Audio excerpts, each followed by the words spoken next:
Ada 4 musim di dalam politik. Kita tahu musim ada 4.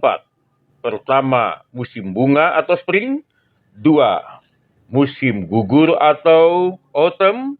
3, musim dingin atau winter. 4, musim panas atau kalau kita tahu summer. Nah, di dalam dunia politik, keempat musim ini juga terjadi di alam maya dan juga di alam nyata, serta di alam bawah sadar, bahkan di alam atas sadar. Coba kita perhatikan. Pertama, kalau kita katakan musim bunga, menunjukkan bahwa di mana-mana bunga dan pohon bersemi, banyak daun, banyak buah, dan banyak bunga yang menarik, bukan? Nah, di dalam dunia politik, ajang-ajang menjelang kampanye itu adalah ajang musim bunga politik, di mana di situ semua orang yang mengatasnamakan sebagai caleg, capres, cagup, cawalkot, dan sebagainya, seolah-olah orang yang paling senang dengan rakyat. Seolah-olah mereka peduli sama rakyat pada saat itu ya, maksudnya. Walaupun nanti kita tahu di musim berikutnya mereka tidak nampak. Dan rakyat seolah-olah cinta sama wakil rakyat itu. Tidak tahu kenapa, pada masa musim bunga politik, semuanya partai politik menyatakan orang baik, orang yang rakyat, orang yang peduli rakyat, dan orang yang peduli bangsa dan negara. Itu adalah suatu hal yang biasa kita lihat. Nah, setelah musim bunga, akan ada namanya nanti adalah, kita tahu musim dingin. Musim dingin, sebelum musim dingin, musim salju dulu kita bilang ya, musim gugur dulu ya. Biasanya berbarengan dengan pengumuman dari adanya yang lolos tidak lolos ya. Baik caleg yang lolos, ada yang tidak lolos, capres yang lolos, ada yang tidak lolos ya. Calon-calon pejabat ada yang tidak lolos. Nah, akan mengalami namanya musim gugur. Tadinya bersemi, tadinya banyak orang yang semangat berpolitik, ada yang mulai berguguran rasa semangat politiknya. Ada yang mulai benci partainya sendiri kalau dia tidak dimenangkan. Ada yang mulai tidak suka pemimpinnya sendiri. Dan internal friksi partai itu biasa sering kedengaran. Itu namanya musim gugur politik. Akan ada masanya itu. Nah, yang tidak boleh adalah musim gugur menimbulkan gugurnya semangat berbangsa dan bertanah air. Itu tidak boleh. Jangan karena musim gugur politik, berguguranlah masa-masa berseminya cinta kepada nusa dan bangsa. Yang berikutnya adalah, kalau kita lihat, musim yang terjadi adalah musim panas. Musim panas politik adalah musim di mana pada saat sesudah genderang pengumuman calon lah ya, calon presiden ya, pengumuman dimulai pada saat sudah ada dua kubu yang memanas ya, itu terjadi musim panas politik, suhu politik memanas, di mana kalau tidak kita jaga hati, kalau kita tidak menjaga persatuan dan kesatuan, ini sangat membahayakan, di mana suhu politik yang memanas biasanya memanfaatkan politik identitas, menyerang identitas yang tidak cocok, baik adanya perseteruan dengan memanfaatkan perbedaan agama, perbedaan aliran dalam agama yang sama, perbedaan di dalam cara pandang partai politik, perbedaan di dalam kesukuannya, perbedaan di dalam nuansa-nuansa yang tidak cocok. Ini sangat kita waspadai, karena biasanya setan-setan politik bergantayangan memanfaatkan suhu politik memanas, di mana kita tahu kita tidak suka ada yang mengganggu ketenangan dan kenyamanan berbangsa dan bertanah air. Indonesia adalah negara yang merdeka dan kita tidak sedang dijajah oleh bangsa manapun, setuju? Tetapi apabila kita tidak bersatu, apabila karena musim panas itu menimbulkan panas politik, di mana terjadi kubu-kubuan yang memanas, ya, terjadi saling menyerang dengan segala bentuk yang tidak baik, maka itu tidak berguna, tidak kondusif. Bangsa kita membutuhkan persatuan dan kesatuan yang dijaga, baik persatuan sebagai sesama anak bangsa tidak terbelah dalam bentuk agama apapun, suku apapun, ras apapun, kita adalah satu.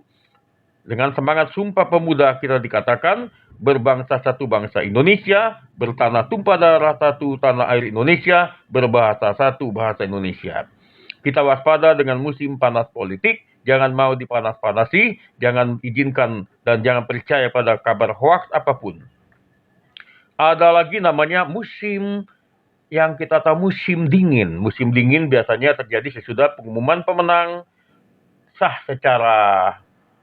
oleh KPU, maka biasanya rakyat secara berangsur-angsur mulai mendingin urusan politik. Orang kembali menjadi mengurus urusan rumah tangganya, mengurus sekolahnya kalau mahasiswa pelajar, mengurus pekerjaannya kalau orang yang bekerja, dan orang sudah tidak mau ambil pusing dengan ada yang menuntut.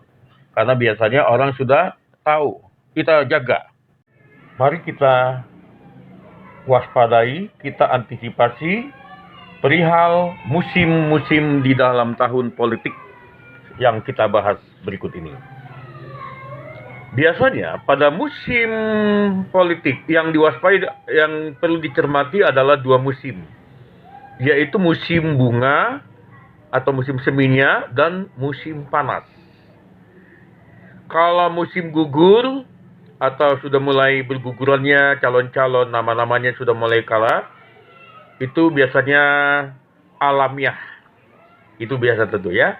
Ada yang sakit hati, ada yang nuntut nanti di pengadilan, ada yang tidak puas, itu biasa. Selama masih berguguran namanya. Ada yang dikalahkan atau kalah dalam pemilihan, itu biasa.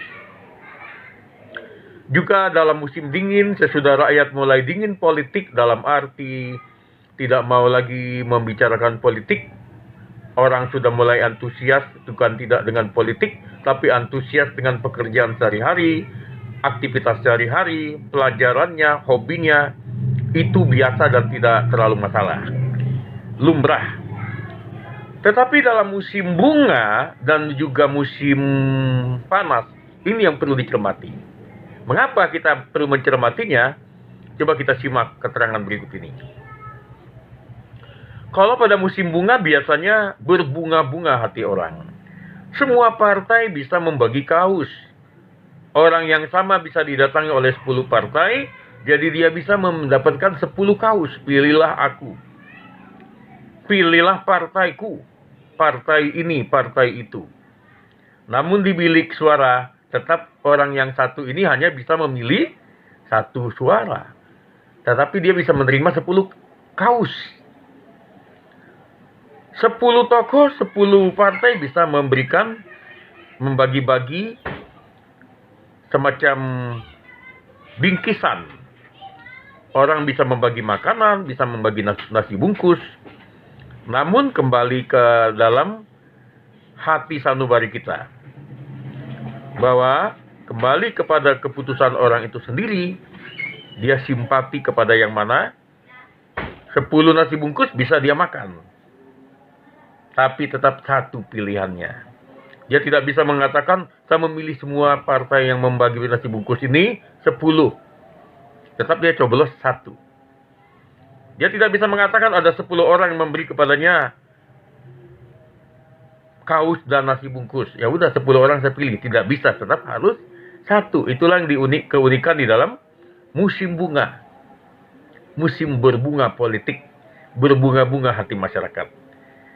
Semua tokoh-tokoh politik, semua caleg-caleg, semua capres, semua cagup, cawabub akan mendatangi daerah yang rawan banjir dan mengatakan simpati, mungkin memberi sumbangan, dan berjanji apabila dia menang dia akan memperjuangkan.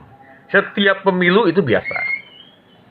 Namun hasilnya kita lihat sampai saat ini semuanya rakyat sudah tahu mana yang bisa menepati janji, mana yang tidak. Itu kembali pada hati masyarakat, hati masing-masing. Demikian juga dengan kalau kita katakan di musim bunga, semuanya itu hanya euforia. Euforia sama seperti bunga sakura di Jepang. Kalau pada musim bunga, maka di Jepang itu adalah Di mana-mana orang akan ke taman bunga, menikmati keindahan bunga. Mungkin ada yang berfoto-foto di depan bunga sakura, ada yang menikmati pemandangan dengan berlatar belakang bunga-bunga yang ada. Itu adalah hal yang patut dinikmati dan disyukuri. Nah, musim yang biasanya sangat diantisipasi adalah musim panas. Biasanya kalau kita mendengar terjadi musim panas, di negara kita hanya ada musim kemarau, tidak ada musim panas. Tapi di negara yang 4 musim biasanya ada musim panas. Panasnya itu melebihi dari panas terik di musim kemarau biasa. Kita akan tahu di situ bahwa biasanya kalau musim panas atau musim kemarau, orang tidak tahan dengan panas teriknya matahari, makanya rame-rame pergi ke pantai. Itu hal yang alamiah. Orang yang biasanya minum 3 gelas mungkin bisa jadi 10 gelas karena keringat terus ya, itu di musim panas. Dan yang sering terjadi beritanya biasanya adalah kabut asap, asap pembakaran hutan ada di mana-mana. Panas itu begitu mencekam. Dan ini kita harapkan dalam hal musim panas tidak menimbulkan ekses-ekses yang membahayakan. Yang penting kita bisa menjaga diri. Salah satunya yang cara orang menikmati musim panas adalah rajin menyirami tanaman ya. Biasanya kalau musim hujan kita nggak perlu nyiram tanaman karena sudah ada air hujan alamiah. Tapi kalau musim kemarau di kita, musim panas di orang, tentu kita harus menyirami dengan air yang banyak.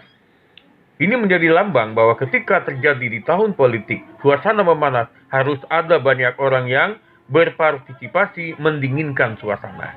Menyiram dengan, ya kalau kiai atau pendeta, memberi siraman-siraman rohani yang menyejukkan. Untuk menangkis segala bentuk kampanye-kampanye yang memanaskan atau gesekan-gesekan friksi-friksi. Tentu diharapkan adanya. Kita tahu di musim kemarau, di musim panas orang menggunakan payung, bukan karena takut hujan payung ya, juga untuk mengurangi teriknya matahari. Kalau di dalam alam musim panas yang bikin panas adalah terik matahari, maka di dalam alam politik musim panas menimbulkan panas adalah adanya ujaran kebencian, adanya politik identitas, adanya orang yang memanas-manasi, pengamat-pengamat yang mungkin tidak menggunakan hati berbicara, pengamat yang hanya menggunakan emosi. Diperlukan payung hukum yang tegas. Hukum harus ada dalam bentuk ketegasan, netralitas. TNI Polri sangat menentukan di sini. Kebijakan rakyat untuk tidak mau dipecah belah adalah payung hukum yang alamiah. Payung dalam arti bukan hukum secara pidana perdata, tapi hukum sosial. Mari kita jaga persatuan dan kesatuan di negeri kita. Semangat dalam salam persaudaraan. Kita semua bersaudara.